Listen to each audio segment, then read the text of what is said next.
Olá, eu sou Mário Mas.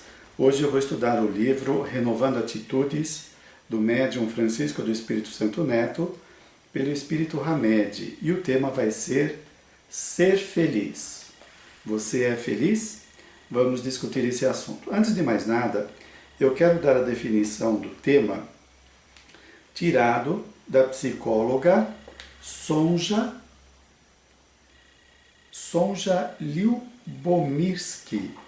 Ela tem esse livro chamado A Ciência da Felicidade, no qual ela define: uso o termo felicidade referindo-me à experiência de alegria, contentamento ou bem-estar positivo, combinado a uma sensação de que a vida é boa, significativa e valiosa. A gente pode pegar aqui a ideia do bem-estar subjetivo como caracterizando essa felicidade.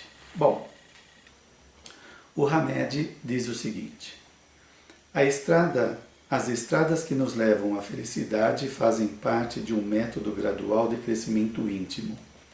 Bom, é uma estrada que vai nos levar a esse estado. Não é uma coisa pronta, não é? E também não é algo que o indivíduo chega naquele estado e já está plenificado da felicidade e pronto. É uma conquista que o indivíduo tem através do crescimento íntimo. Entendemos esse crescimento íntimo como o desenvolvimento dos potenciais latentes. Como diz Allan Kardec, nós somos seres perfectíveis. Nós estamos desenvolvendo os nossos potenciais através de várias encarnações. Então, as qualidades que são desenvolvidas, como as cognitivas, afetivas, emocionais, fazem com que nós tenhamos uma visão mais ampla da vida. Hoje, muitas incógnitas que nos deixam com incerteza, com medo, insegurança, fazem parte dessa falta de discernimento, de uma visão mais ampla, de entender o que está acontecendo. Então, se nós não entendemos, parece que estamos à mercê dos acontecimentos, que as coisas acontecem à revelia da nossa participação e que somos vítimas. À medida que vamos ampliando a nossa visão, nós vamos entendendo mais. Você veja, para uma criança, muitas coisas que os seus pais dizem ou que elas vivenciam não tem muito sentido, não tem muita explicação, é difícil de decifrar. Por quê? Porque ela não tem experiência, ela ainda não tem conhecimento para poder entender aquilo lá. À medida que ela vai desenvolvendo as suas capacidades, né, tendo várias experiências que vão enriquecendo ela vai desmistificando o mundo, ela vai entendendo cada vez mais e deixa de ter aquele ar de mistério e passa a ser alguma coisa compreensível, tanto aspectos pessoais como da existência. Bom, então o Hamed fala aqui desse crescimento íntimo. A existência patrocina essa possibilidade. Quando nós reencarnamos, invariavelmente participamos de uma programação reencarnatória, onde vamos reencarnar no meio social que precisamos, na família que nós temos vínculos ou necessidades de crescimento, como também no corpo que escolhemos e que também é decorrente, é o resultado das vivências anteriores que vão deixar o nosso perispírito ou corpo espiritual marcado com aquelas experiências em forma de crescimento, de desenvolvimento de qualidades ou de restrições, de lesões por conta de coisas que fizemos. Portanto, essa felicidade é o resultado, então, dessa caminhada e do desenvolvimento das qualidades pessoais. Depois ele continua: a verdadeira fórmula da felicidade é a realização de um constante trabalho interior. Como falamos de reencarnação, somos seres imortais, tivemos milhares de existências. Muito bem, nestas existências nós tivemos relacionamentos construtivos, nutritivos, positivos, como negativos, perturbadores, neurotizantes, no qual ficam marcados no indivíduo E ele vai apresentar essas características nas suas existências. Então, nós trazemos de vidas passadas em nosso inconsciente coletivo, na linguagem de Jung, coisas que não foram resolvidas, de vivências perturbadoras, como também trazemos experiências agradáveis de relacionamentos positivos. Aqueles que são negativos vão refletir em nossa formação desde o nascimento. Esse reflexo que vai ter por conta do passado, essa influência, vai depender também da programação reencarnatória. Não é tudo que vai refletir daquilo que vivenciamos no passado, mas isso já marca a personalidade que está reencarnando. Então, as experiências também que o indivíduo adquire na sua infância, adolescência, vai refletir na sua adultez. Então, hoje nós trazemos em nosso interior as lembranças que podem estar não conscientes, mas que estão em nosso inconsciente, das vidas passadas, como das experiências do nosso nascimento até os dias de hoje, na existência atual. Então, este material, ele precisa ser resolvido. Se nós carregamos perturbações, por exemplo, se você teve um trauma que não foi resolvido, isto pode se refletir nas suas próximas realizações. Se você teve o trauma de uma rejeição de alguém importante na sua família, como pode ser a sua mãe, o seu pai, um tio, uma avó, aquilo te marcou profundamente, te deixou chateado, você se sentindo desqualificado, e aí hoje você começa a se interessar por uma pessoa para namorar, começa a se aproximar e de repente a pessoa some, ela não quer se relacionar. Você pode ter esse sentimento de rejeição reavivado por conta dessa experiência, uma vez que no passado não foi elaborado, não foi resolvido.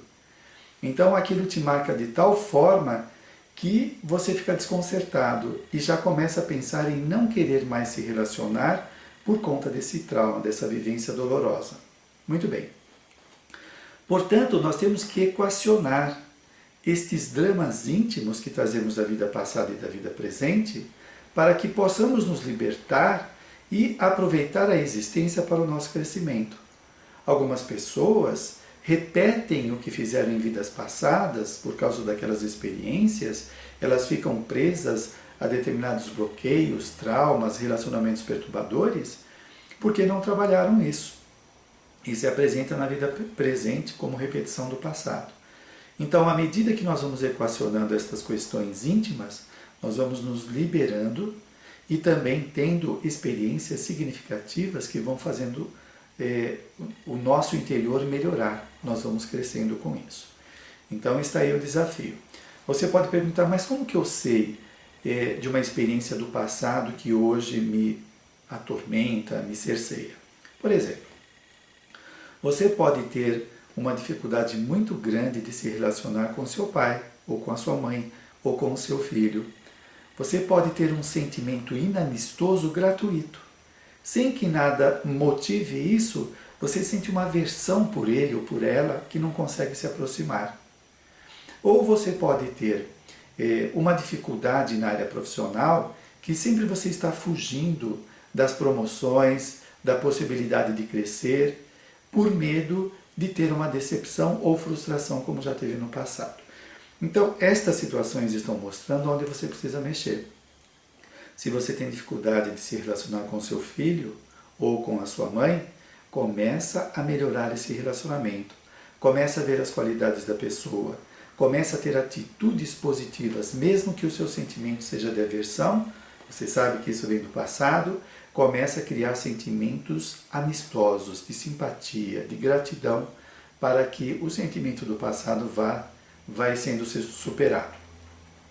Quanto à nossa infância, nós poderemos ter lembranças, podemos conversar com pessoas que participaram da nossa infância, que souberam de acontecimentos, que podemos tomar consciência e trabalhar para que eles não perturbem a nossa vida no momento. Bom, depois ele vai dizer: Ser feliz não é uma questão de circunstâncias, de estarmos sozinhos ou acompanhados pelos outros, porém de uma atitude comportamental em face das tarefas que viemos desempenhar na Terra. Bem, a felicidade então não vai depender de estarmos com uma pessoa ou não. Agora, tem pessoas depositam a sua felicidade em cima de alguém. Se aquele alguém não está na vida da pessoa, ela se sente infeliz, não é? Então tem gente que não tem vida social ou que não consegue fazer nada sem o marido ou sem a esposa. Depende sempre daquela pessoa para que ela possa se sentir segura e, entre aspas, feliz, não é? Isso é uma dependência. Nós não podemos ter essa dependência de outrem. E se essa pessoa desencarna? Nós ficamos então inválidos em nossa felicidade? E se esta pessoa por algum motivo ou outro se afasta, o relacionamento acaba, então nós não podemos mais ter momentos prazerosos na existência? Então não vai depender dos outros. Agora veja bem, é claro que aí entra o bom senso. É claro que tem relacionamentos que são gostosos. Estar perto de uma pessoa simpática, que temos afinidade, é muito bom. Quem que vai dispensar isso? Ninguém. Como também tem pessoas que nós temos aversão, que é desgastante conversar com ela porque não agrega nada, né? Então, isto é um fato que nós podemos avaliar, né? Nos aproximar da pessoa que causa esse estado bom do relacionamento e saber como lidar com essa pessoa difícil, não é? Porque tem gente que tem um relacionamento difícil e vive atormentada e não faz nada. Espera aí. Então você tem que avaliar. Talvez tenha que colocar um limite, porque esta relação está te perturbando, atordoando, não é? Então você tem que preservar a sua sanidade, o seu equilíbrio. Você tem que saber até onde pode ir no relacionamento. Se você se relacionar com alguém que te desqualifica, te coloca para baixo, menospreza, te compara com os outros, essa pessoa é uma inimiga, não é uma amiga. Então aí tem que entrar o limite. Eu vou evitar de conversar com essa pessoa, só esporadicamente, dependendo da situação, né? Para que eu possa estar bem. Porque uma pessoa dessa pode estar sendo usada por um obsessor, um espírito, seu inimigo, que quer te destruir, que faz essa pessoa se aproximar para te colocar para baixo. E você não vai percebendo, vai entrando nas sugestões mentais que a pessoa te faz, de desqualificação. A hora que você vai ver, você está lá embaixo, se sentindo sem valor nenhum. Então, presta atenção que a sua existência é muito importante. A sua reencarnação objetiva o seu crescimento. Então, se tem gente querendo puxar o seu tapete, você tem que observar isso. Faça bons pensamentos para ela, oração, coloca limites, para que você dê continuidade ao seu crescimento. Você está aqui para crescer. Se você está estagnado, tem alguma coisa errada. Vamos retornar aqui ao Hamed. Ele fala que nós temos tarefas que viemos desempenhar na Terra. Isso mostra que a nossa vida tem significado. Olha só, algumas pessoas estão tão envolvidas, embaraçadas em problemas que estão vivenciando, que pode ser uma doença, um relacionamento perturbador, uma profissão desgastante, alguma coisa que deixa a pessoa perturbada. Ela fica de tal forma identificada com estas questões que parece que a vida se resume nisso. Quando ela percebe que ela está identificada com estas situações, mas que pode se desidentificar, se desligar, ela vai perceber que a vida não se resume nestes problemas. Estes problemas são meios e não o fim da vida. O fim da vida é a evolução, não é? Então, a vida dela tem um sentido, tem um significado. Ela está aqui com um propósito. invariavelmente, é o de crescimento. Muitas vezes temos resgates do passado, de coisas que fizemos, com pessoas ao nosso redor, compromisso, né, com pessoas, sabendo estabelecer limites, sem querer dar uma de salvador, de salvar a vida dos outros e esquecer a si mesmo, como o Hamed vai falar aqui. Né? Então, se a nossa vida tem significado, estes problemas que estão acontecendo, eles são passageiros, não são definitivos. A vida não se resume neles, a vida é maior do que isso. Então, de posse da ideia do significado, que a vida tem um sentido, que eu estou aqui para um objetivo, eu vou buscando me alinhar com este objetivo. O que eu tenho que fazer aqui? Quais são os convites da vida que aparecem, as intuições que eu tenho, as ideias que aparecem na conversa com os outros, a revelação que eu posso ter no sonho, que é um desdobramento, o indivíduo sai fora do corpo, tem contato com benfeitores espirituais que fazem parte da sua programação reencarnatória. Desse modo, a pessoa vai vendo que os reveses que acontecem faz parte da própria imaturidade do planeta e também das nossas dificuldades, mas que são temporários, não são definitivos. Isso faz com que o indivíduo não caia na vitimização de achar que o mundo conspira contra ele. Ele sai dessa posição e se reencontra. Eu estou reencarnado para progredir, melhorar as minhas qualidades, aprender a conviver com essas pessoas que fazem parte do meu círculo, que são os meus familiares, os meus vizinhos, os amigos do trabalho, da instituição que eu trabalho, não é? Desse modo, as coisas então passam a ter um significado maior, passam a ser importantes, e não uma coisa casual, desnecessária que acontece na vida. Depois ele diz: nosso principal objetivo é progredir espiritualmente e ao mesmo tempo tomar consciência de que os momentos felizes ou infelizes de nossa vida são resultado direto de atitudes distorcidas ou não vivenciadas ao longo de nosso caminho. Vamos dissecar aqui esta colocação do Hamed. Primeiro ele fala que o nosso principal objetivo é progredir. Então veja bem, como eu falei antes do progresso, nós vamos sair do planeta melhorados.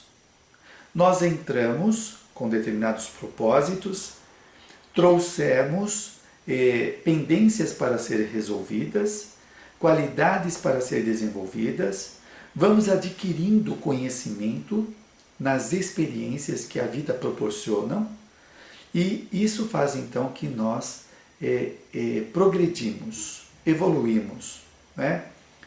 E desse modo vamos aumentando a nossa visão da existência, onde ela passa a ter mais sentido, e isso vai melhorando também o humor da pessoa, as disposições dela. Eu só queria retomar aqui, ele fala, são resultado direto de atitudes distorcidas ou não. Né? Essa distorção se dá por conta do nosso modo de interpretar as coisas. Se você tem algumas ideias persecutórias, você acha que todo mundo conspira contra você, qualquer coisa que o outro faça, você vai achar que ele está tentando te prejudicar. Isso é uma visão distorcida sua, que precisa ser corrigida. Né? Como diz a terapia cognitiva, se você tem um pensamento automático negativo, o pensamento automático de que as pessoas não gostam de você. Aí, qualquer pessoa que passa por você e não te cumprimentou porque não te viu, você acha que ela não gosta de você, porque é um pensamento que você alimenta. Né? Então, nós temos que tomar cuidado com as nossas crenças negativas, as convicções que alimentamos, os pensamentos, as emoções. Né? Se você é uma pessoa tendente à tristeza, você pode achar que a vida é um lugar só de sofrimento, e é uma coisa que decorre das emoções que você alimenta. Bom, continuando. Depois ele diz: no entanto, por acreditarmos que cabe unicamente a nós a responsabilidade pela felicidade dos outros, acabamos nos esquecendo de nós mesmos. Tem algumas pessoas que estão tão preocupadas em fazer o outro feliz, tornar a vida do outro mais significativa, mais interessante, que esquece de si mesmo. Então veja, a pessoa ela assume o papel de salvadora e ela acha que tem que curar o outro, tem que torná-lo feliz, tem que dar uma nova direção na vida do outro, mesmo que este outro não queira. E a pessoa não consegue distinguir, né? Espera aí, eu estou ajudando ela, mas ela não quer. Não adianta você insistir, porque ela não vai assimilar as experiências. Por que ela não quer? Tem algum motivo dela. Agora, por que você se encarregou de salvar a pessoa, de torná-la feliz? Será que você não tem que cuidar da sua felicidade ou da sua vida? É muito fácil perceber os erros dos outros e tentar corrigir e não enxergar os próprios. Por que você é infeliz? Porque você foge das suas fraquezas? Você tem medo de se encarar? E aí fica olhando somente as coisas dos outros? Espera aí. Eu tenho que tornar a minha vida interessante. Quando eu estou de bem da vida, quando eu estou mais feliz, eu me torno uma pessoa mais lúcida, mais compreensiva, mais sociável. Aí eu começo a enxergar o outro de forma mais neutra, mais construtiva, sem ser uma intrusão, alguém que invade a vida do outro querendo que faça as coisas que eu acho que são legais. Né? Então, temos que tomar cuidado. Por que o indivíduo não cuida da vida dele? Eu volto a uma reflexão que tivemos no começo. Não quer dizer que você vai desdenhar o outro, né? Mas é saber lidar com os limites e com as escolhas. Você pode dar uma sugestão para a pessoa: olha, para de brigar com você mesma. Aprenda a gostar um pouco de você. É uma sugestão que você fez. Agora, você obrigar a pessoa a parar de brigar com ela e se amar, aí você já está assumindo o papel de mãe ou de pai ou de salvador e está esquecendo de você. E vai ficar irritado com a outra pessoa por ela não adotar as suas sugestões, ou melhor, as suas imposições, e vai ficar doente. Né? Depois ele diz: como consequência, não administramos, não dirigimos e não conduzimos nossos próprios passos. É claro, estamos preocupados em cuidar da vida do outro, né? Não tem tempo para cuidar de si mesmo. E aí a pessoa fica reclamando que a vida não tem sentido, é um vazio, que é difícil o relacionamento com as pessoas, tem gente que é difícil, mas é ela que quer dirigir a vida dos outros e não está dirigindo a dela. Então, vamos cuidar de nós. Não foi essa a proposta de Jesus? Amar ao próximo como a si mesmo? Quando nós não nos amamos, o que nós damos para o outro? As nossas sombras. E o que são as nossas sombras? Os nossos tormentos, as dificuldades não resolvidas, os traumas, os bloqueios, né? E nós vamos encher o outro disso, das nossas mazelas, e ainda achamos que estamos querendo o melhor dele, sem perceber esse processo todo. Bom, depois ele diz aqui: tomamos como jugo deveres que não são nossos e assumimos compromissos que pertencem ao livre-arbítrio dos outros. É o livre-arbítrio dos outros. O indivíduo tem o direito de escolher se faz isso ou aquilo. Se ele está sofrendo, você pode dar ideias, como falamos antes, mas é o livre-arbítrio dele, né? É ele que está escolhendo. Isso acontece muito com os pais, que querem que os filhos façam tudo que eles acham melhor, os pais, não é? Então, por exemplo, a mãe ou o pai quer tornar o filho feliz ou realizado. Mas o filho não pega um caderno, um livro para estudar, ele não se esforça em nada, não ajuda em casa, é mimado, né? Quer que todas as pessoas façam as coisas para ele ou para ela. Como que uma pessoa dessa vai ser feliz ou vai conseguir ter sucesso na sociedade se é egoísta, pensa só nele, não tem parâmetro do que é certo, do que é errado, do que cabe a ele, do que cabe ao outro, né? Então, às vezes a mãe e o pai invadem a vida do filho, querendo que ele seja feliz, querendo acertar coisas que eles não estão nem aí. Aí entra esse respeito do livre-arbítrio. Você dá a orientação, dá a sugestão, mostra através do comportamento, né, como fazer. Se ele escolhe outro caminho, é uma decisão dele. A vida vai ensinar, né? Nós temos que aprender a respeitar o livre-arbítrio do outro. Olha só que coisa importante. Imagina que você não respeita o livre-arbítrio de uma pessoa e você faz uma sugestão para ela fazer algo que você acha que é importante. Aí ela vai e faz. E quebra a cara. Não dá certo. E aquilo pode levar a pessoa a uma frustração que pode desencadear uma depressão, o uso da bebida, porque a pessoa fica muito angustiada, por causa do seu desejo de que ela fizesse aquilo que você acha que é bom. É muito delicado isso. Ela está usando o livre-arbítrio dela. Se ela entrar na depressão ou no alcoolismo por opção dela, é decisão dela. Você não tem a responsabilidade. Mas olha lá, você pode se responsabilizar, ficar com um vínculo kármico com a pessoa, porque você forçou que ela fizesse algo que ela não tinha capacidade. Ela não tinha instrumentos para lidar com aquilo lá, né? É a mesma coisa os pais que sobrecarregam os filhos de atividades ou de responsabilidade que eles ainda não têm, né? A pessoa fica atordoada. Isso pode acontecer numa empresa. O empregador enche o empregado de responsabilidade que ele não tem capacidade, pode dar errado os projetos, as atividades, e ainda ele vai responsabilizar o empregado. Não é assim, né?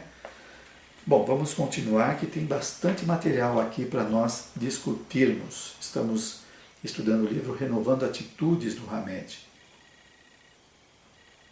Depois, o benfeitor diz o seguinte: o nosso erro começa quando zelamos pelas outras pessoas e as protegemos, deixando de segurar as rédeas de nossas decisões e de nossos caminhos, né? Algumas pessoas realmente abandonam a sua vida para cuidar dos outros. Olha uma coisa que acontece muito, e é muito delicado, né? Mães que cuidam dos filhos, mas que abandonam a si mesmas. E aí quando os filhos crescem, vão embora, aí ela entra naquela síndrome do ninho vazio. A vida dela não tem mais sentido, porque a vida consistia em ajudar os filhos, em educá-los, e ela nunca pensou em si mesma. Aí quando eles vão embora, a vida fica vazia, ela não sabe mais o que faz. Ora, enquanto você está cuidando dos seus filhos, cuida de você também. Quais são os seus sonhos, os seus planos, os seus objetivos? O que você quer estudar, ler, se aprofundar, né? Vai atrás disso, para que você possa, quando eles forem embora, continuar aí dinâmica no seu propósito reencarnatório. E olha, e aqui vale a pena ressaltar o seguinte: algumas mulheres acham que o trabalho de educar os filhos não é tão importante como uma profissão. Isso por influência da sociedade mercantilista, né, consumista, na qual muitas mulheres também discursam essa ideia de que o trabalho é mais importante do que cuidar dos filhos. Não é, não. Cuidar dos filhos é cuidar de uma consciência que está se desenvolvendo, que pode tomar um rumo de crescimento, de melhoria, de bom aproveitamento da reencarnação, ou sair daqui perturbado pela má educação que recebeu, né? Nós vemos no livro Nosso Lar, de André Luiz, o quanto os benfeitores valorizam o cuidado que as mães têm com os seus filhos. Isto é muito importante. Então, se você assumiu esta tarefa, saiba que ela é muito importante, ou mais importante do que uma atividade profissional, né? Porque você está mexendo com consciência e não com papel ou com óleo, ou seja lá o que for. Muito bem. A Erhamed vai dizer o seguinte: construímos castelos no ar, sonhamos e sonhamos irrealidades, convertemos em mito a verdade e por entre ilusões românticas investimos toda a nossa felicidade em relacionamentos cheios de expectativas coloridas, condenando-nos sempre a decepções crônicas. Isso acontece muito quando a pessoa ela espera que alguém a faça feliz. Então ela está depositando todas as suas fichas nas costas do outro, né? Então ela entra num relacionamento e fala internamente: você vai ter que me fazer feliz. Eu estou com você por causa disso. E as cobranças indiretas vão aparecendo. Então você imagina o seguinte: esta que quer que o outro a faça feliz tem os seus conflitos pessoais. Então, por exemplo, digamos que essa pessoa não se ame. Ela tem uma visão distorcida sobre si mesma, né? Ela se acha desinteressante. Aí, por conta dessa falta de amor, ela começa a sobrecarregar o seu cônjuge, achando que esse mal-estar de não se amar é por culpa dele ou dela. Você não fala que me ama, você não demonstra que me ama. Olha as projeções. Ela não se ama e sente um buraco, uma carência. E está achando que é a falta de afeto do outro que deixa ela atormentada. Isso é um problema grave, né? Porque ela está doente e vai adoecer o outro. E aí, o marido ou a esposa sai para trabalhar, está cheio de atividades, não tem tempo de ligar. O neurótico está lá em casa pensando: está vendo só como ele não me ama? Eu estou aqui me matando, eu faço tudo por ele e ele está lá se divertindo. E o cara lá está malhando, está se desgastando em atividades, com gastrite, né? Pensando em fazer o melhor para a família, e a neurótica ou o neurótico está lá achando que a pessoa nem pensa nela. E aí daqui a pouco liga, fica cobrando: você não liga para dizer que me ama, você só pensa nas suas coisas. Bom, enfim, aquilo que nós temos não resolvidos dentro de nós vai refletir na relação, vai perturbar, não é? Esse caso da pessoa não se amar é bastante típico, não é? É por isso que tem muitas cobranças. E ela depositou todas as fichas no outro. Não, você tem que tirar. É você que tem que aprender a ser feliz. Você que tem que buscar os motivos da sua vida. Primeiro seria interessante você equacionar essas questões internas, resolver esses conflitos, esses tormentos internos. Talvez você tenha que fazer uma terapia ou buscar se autoconhecer, mergulhar em si mesmo. De onde vem esse sentimento de eu não me achar merecedor de amor? É da minha infância, meu pai que dizia isso, ou minha mãe. Então trabalha isso. Ou talvez não vem dessa vida, pode vir de uma vida passada. Agora, você pode tanto fazer a terapia, trabalhar lá no passado, o que aconteceu, resolver isso, ou numa vida passada, as lembranças que você tem vai trabalhando, e aprender no momento presente a se amar. Como? Aprender a respeitar o seu corpo, não é? Para de ficar se comparando com os outros, que o outro é mais gordo, mais magro, mais alto, mais baixo, ou você se acha assim, né? Mais gordo, mais magro do que o outro. Aceita o seu corpo. Aceitar não quer dizer que você concorda. Aceitar é reconhecer que este é o seu corpo. Se você está fora do peso, você pode fazer exercícios ou melhorar a sua alimentação, não é? Se você está fora de forma, também você pode dar um jeito nisso. Então, cuida do seu corpo. Para de se criticar, de se colocar para baixo. Se você não conseguiu acertar uma coisa, qual o problema?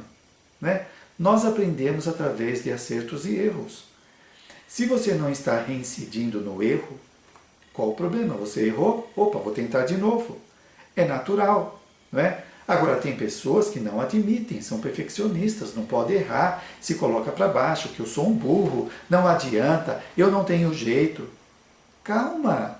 Você provavelmente tem calma com outras pessoas, e por que não tem consigo mesma? Então, aceite o seu corpo, para de se criticar, valoriza suas qualidades. Qual é a sua qualidade? Você sabe fazer uma maionese como ninguém. Valoriza isso. Um bolo como ninguém. Fazer um planejamento para viagem. Valoriza isso. São as suas qualidades. Você não precisa ser igual aos outros. O seu valor não está em fazer o que todo mundo faz, mas em ser quem você é. Quem você é? Você é uma centelha divina. Você é um espírito em evolução. Você sabe muitas coisas e não sabe outras tantas, como eu e como o resto do mundo.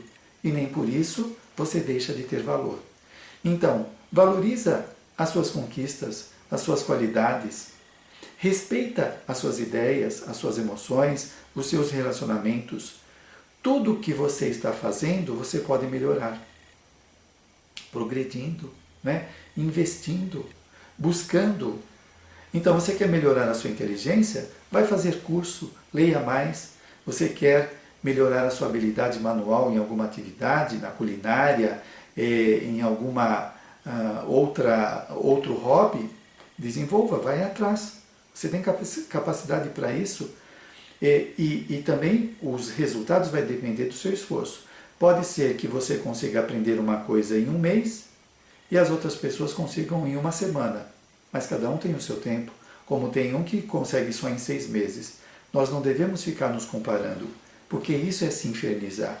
Nós temos que saber lidar com as nossas possibilidades e os limites, não é? Sem ficar super exigindo de nós mesmos. Bom, deixa eu pegar aqui onde eu parei.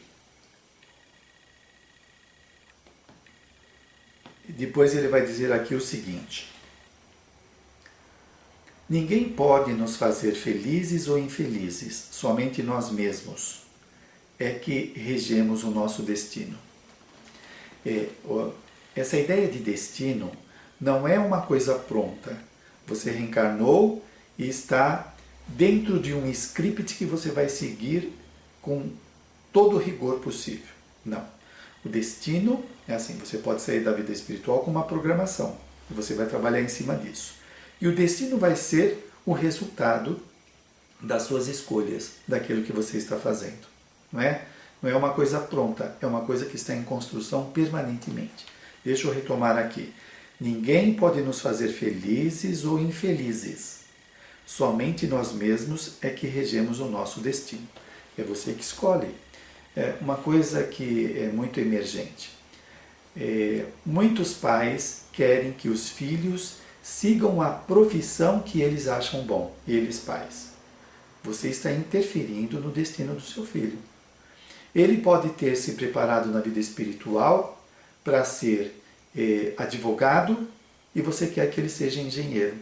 Aí ele chega aqui, por sua pressão, ele vai fazer engenharia, não gostando daquilo, não se realizando, tendo uma série de frustrações, entrando no alcoolismo, na depressão, porque você acha o que é bom para ele.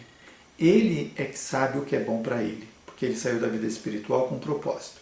Se ele não descobriu até a adolescência, calma lá, deixa ele pesquisar mais. Não vá dizendo para ele o que ele tem que fazer, né? É ele que escolhe. Bom, voltando à questão do destino, se você está enfrentando dificuldades e está se atormentando com isso, e você começa a entrar em comportamentos de fuga da dificuldade através da bebida, do uso da droga, você está desenhando um destino bastante perturbador. Né? Porque você vai enveredando por esse caminho, você está entrando no caminho da destruição. Se você está buscando resolver as suas situações, está buscando ser uma pessoa sociável, está buscando ser afetivo, desenvolver as suas capacidades, você está desenhando um destino positivo, construtivo, né? Motivador. Então nós fazemos isso constantemente. Então cuidado quando alguém fica dizendo a todo momento que você tem que fazer. Esse alguém pode ser a sua esposa, o seu marido, os seus filhos, né? Os seus pais. Então você está num projeto, você está fazendo as suas coisas e vem alguém que fica falando faça isso, faça aquilo, fica te atormentando e você começa a se desviar do seu destino. Em última instância, é você que está acatando as sugestões deles. Né? Então, faça uma reavaliação. Espera aí, o que eu quero da vida? Eu sei o que eu quero. Para de se intrometer. Coloca aí um limite. Porque é você que responde pelo seu destino, não são os outros. E se você está deixando que as pessoas te influenciem, aonde você vai parar? Naquilo que eles querem? Muito bem, depois ele diz, assim sendo, sucessos ou fracassos são subprodutos de nossas atitudes construtivas ou destrutivas, que está dentro dessa visão do destino que eu estava falando.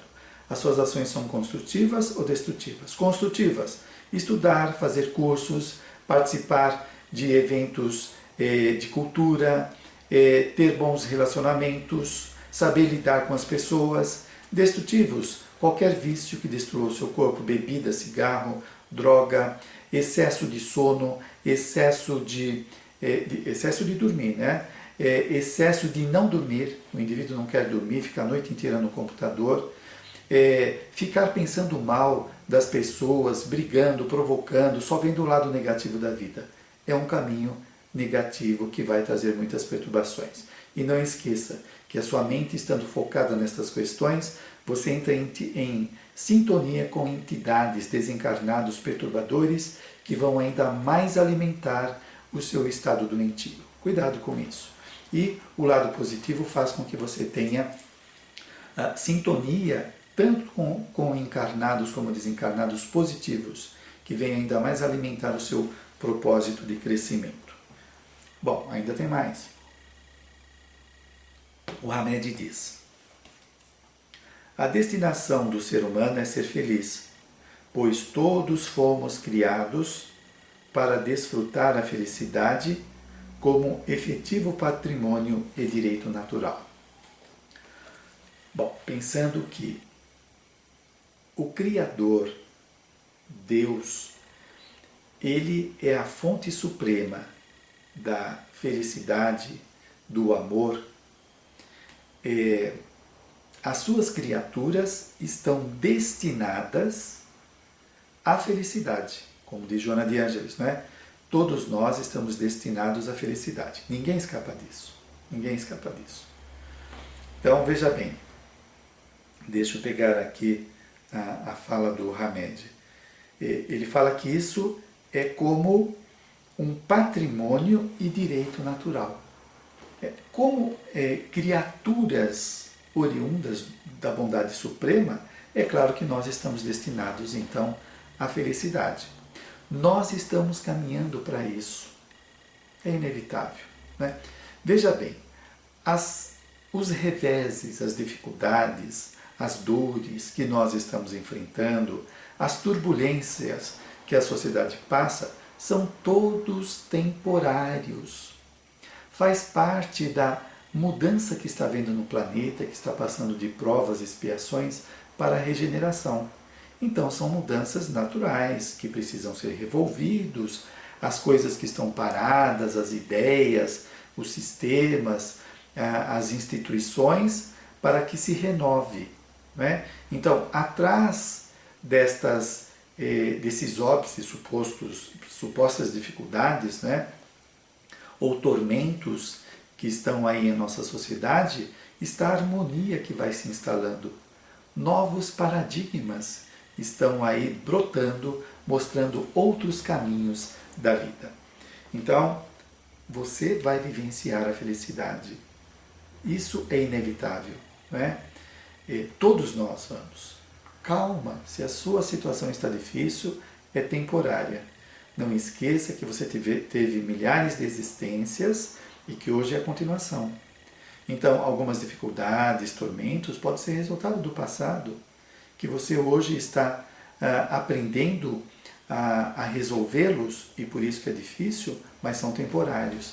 E agora que você está aprendendo, que sabe que está evoluindo, você vai melhorando e entrando em outros estados de consciência, onde você vai vendo que as coisas têm sentido, que existe a alegria, a harmonia, que somos seres imortais, multiexistenciais, que reencarnamos várias vezes, não morremos nunca, e, portanto, estamos progredindo incessantemente.